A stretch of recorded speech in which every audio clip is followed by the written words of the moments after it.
Assalamualaikum warahmatullahi wabarakatuh. Berjumpa lagi bersama saya di channel Rania Corp. Ya, channelnya gado-gado sih, nggak jelas.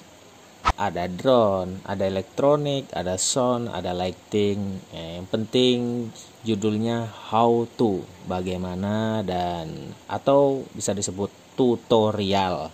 Ya, ada juga review, ada juga unboxing. Nggak jelas saya, marah nggak marah YouTube itu ya kan.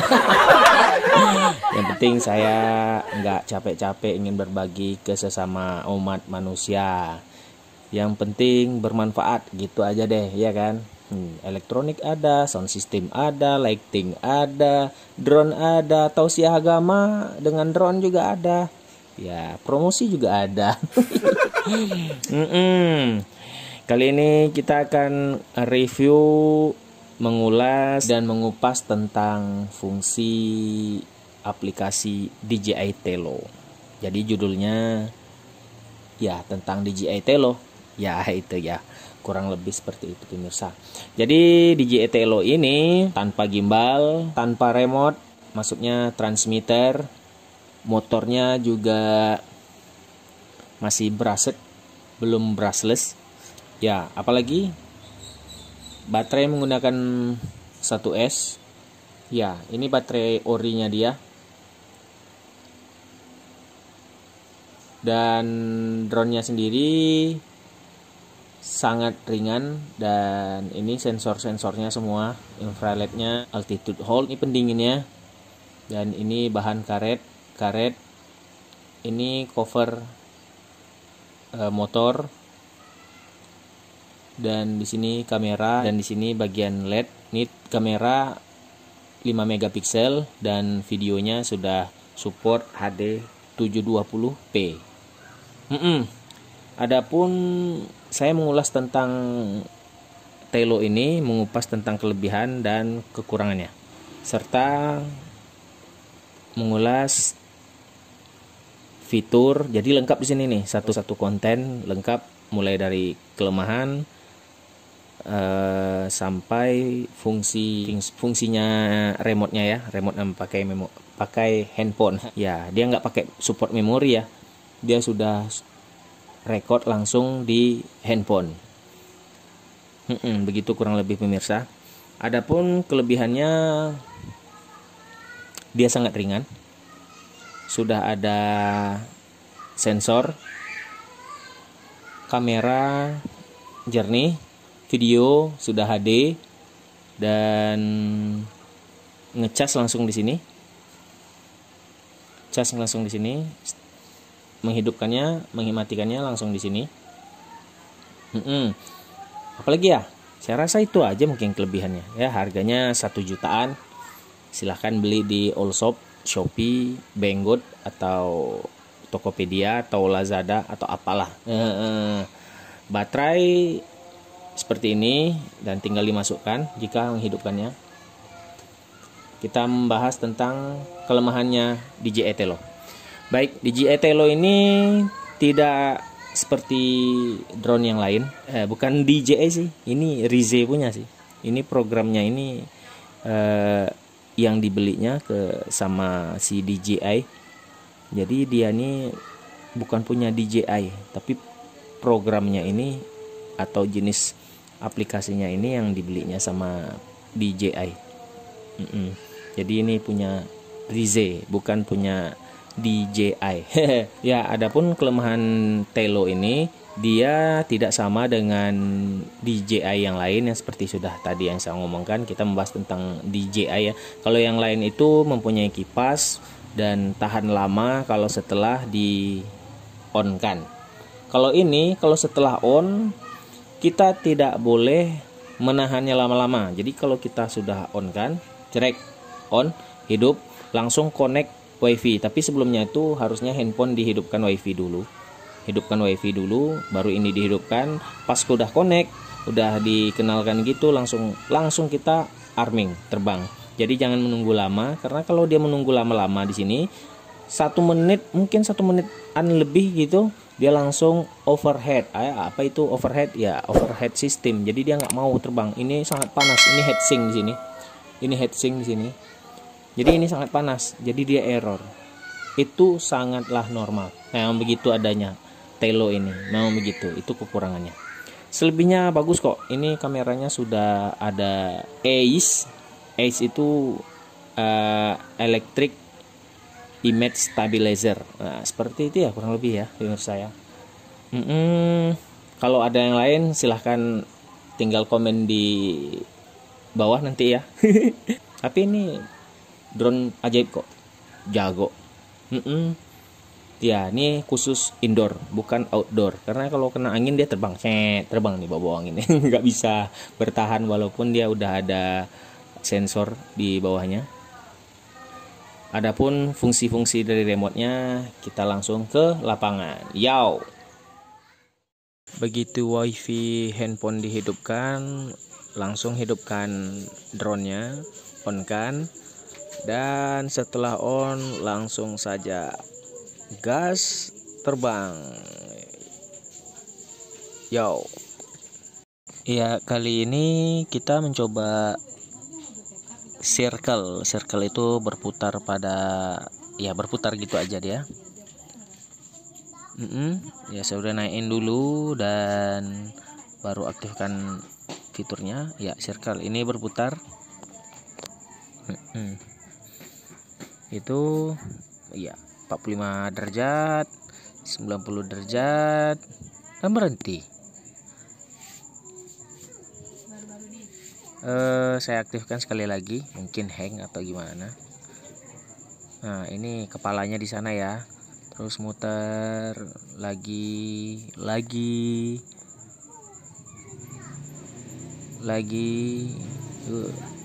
Cuman 90 derajat. Ya, saya mau aktifkan fitur 8 dimensi flip. Di sana langsung ternyata dikatakannya tingginya harus 4 meter. Saya mungkin lebih itu ya. Saya udah rendahkan dan baru saya aktifkan 8 dimensi flip dan oke, mutar. Atas bawah. Wah, jago. Kiri kanan kiri. Wow. Dan di sini saya mengaktifkan bounce mode, itu rata-rata 1 dan 2 meter. Ya, bounce mode ini semacam bola, muter-muter sendiri, tapi yaonya bisa diatur, kita mutar ke kiri kepalanya atau mutar ke kanan. Masih bisa setel ya. Berhubung lowbat dan waktu saya cas di rumah orang tua saya, anginnya begitu kencang dan saya tidak bisa tes di sana. Akhirnya saya tes di lapangan sepak bola dekat rumah saya. Ya, ini dia. Saya akan mencoba dulu up and away. Saya karena penasaran, up and away ini kok nggak bisa jalan jauh. Ya, inilah dia. Berjalan 1 2 3 4 5 6 7, nggak tahu lah, 5 6 7 meternya. Dan saya mencoba circle yang penasaran. Ada beberapa kali saya coba 90 derajat. Kalau ini kebetulan bisa penuh 180 derajat. Ya, fiturnya oke. Itu awalnya mukanya ke saya dan ada tanda X, tanda programnya atau fungsinya berjalan.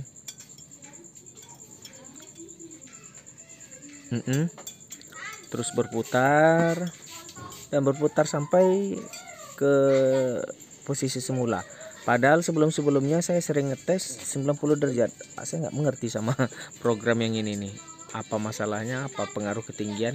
Ya, ini di sini gasnya tidak bisa kita atur dan yaonya nggak bisa berputar karena dia programnya berjalan. Hanya tinggal pencet X atau close untuk menyelesaikan misinya. Ya, buat teman-teman yang mengaktifkan fitur circle, kalau versi saya mending ke 360 aja ya. Atau sama sih sebenarnya. Kalau saya senang 360 karena 360 itu dia hanya tenang saja. Jadi saya rasa itu sama. Dia tenang sambil berputar merekord. Jadi saya rasa itu fiturnya ya sama aja ya dengan circle, cuman kadang circle ini penuh berputar, kadang setengah begitu. Oke pemirsa. Ya, berikutnya opsi throw and go. Throw and go ini dia naik di atas telapak tangan. Jadi setelah kita pencet throw and go, ada hitungan mundur, countdownnya 5. Jadi sebelum habis itu 1 2 3 4 5 itu harus kita lempar ke atas. Jangan dilempar sebelum dipencet karena drone-nya bisa jatuh, terjun. Dilempar saja jadi kelihatannya. Saya pernah mencobanya. Gagal.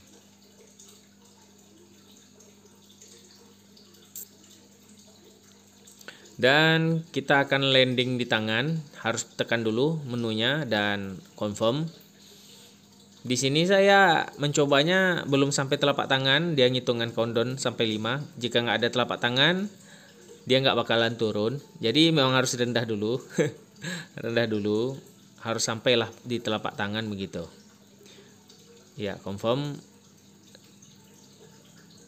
Harus kenakan tangan kita. Setelah dia ada sensor, ada telapak tangan, dia akan mundur, dia akan turun. Begitu dia pemirsa.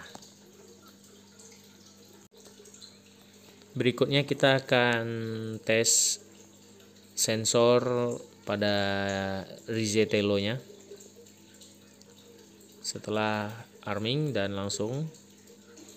Ini jika dikasih tangan lagi terbang, ada penghalang di bawahnya seperti itu. Dia akan berusaha menghindar, menjauh atau menghindar atau naik ya gitu.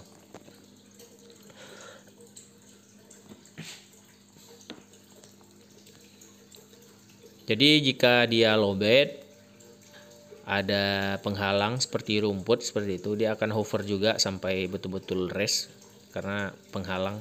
Nah, tuh. Ya, saya akan mencoba lagi dengan telapak tangan saya yang lagi terbang. Ya, dia akan menghindar, berusaha naik atau menghindar. Dan saya akan mencoba kestabilannya dengan altitude hold-nya. Lihat di sini sangat-sangat stabil. Stabil ya, tanpa saya kendalikan sama sekali. Oh ya, ini pada malam hari altitude hold-nya tidak berfungsi karena kamera bawahnya harus cukup cahaya. Jadi dia bekerjanya hanya cukup cahaya atau dikasih penerangan boleh. Ini contohnya dia udah lowbat ya, dia minta turun, tapi saya paksa naik. Dia nggak bakalan turun, dia akan hover seperti itu karena ada rumput yang mengganggunya. Hahaha, seperti itu pemirsa. Oke. Dan berikut ini adalah hasil langsung rekor Rise Telo atau DJI Telo.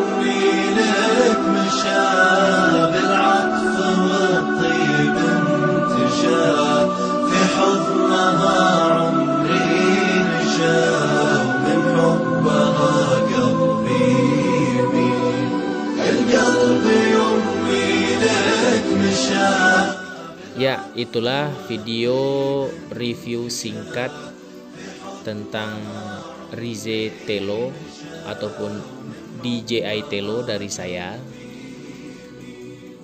yang tidak seberapa ini. Yang penting Anda mengerti, pemirsa mengerti di mana letak kelemahan ataupun kelebihannya. Tapi kalau saya ratingnya memberi ini bintangnya misalnya ada 5, saya ngasihin bintangnya 5 dari sini.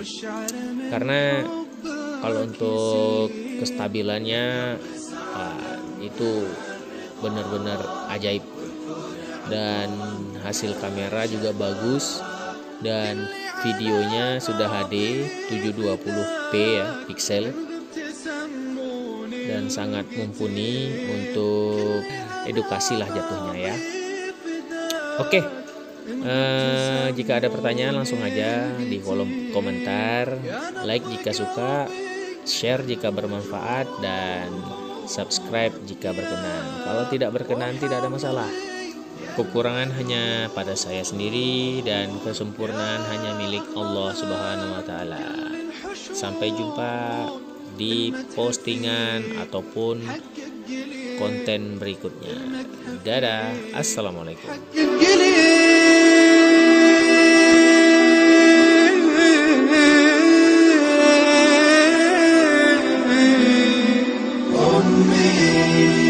كل فداء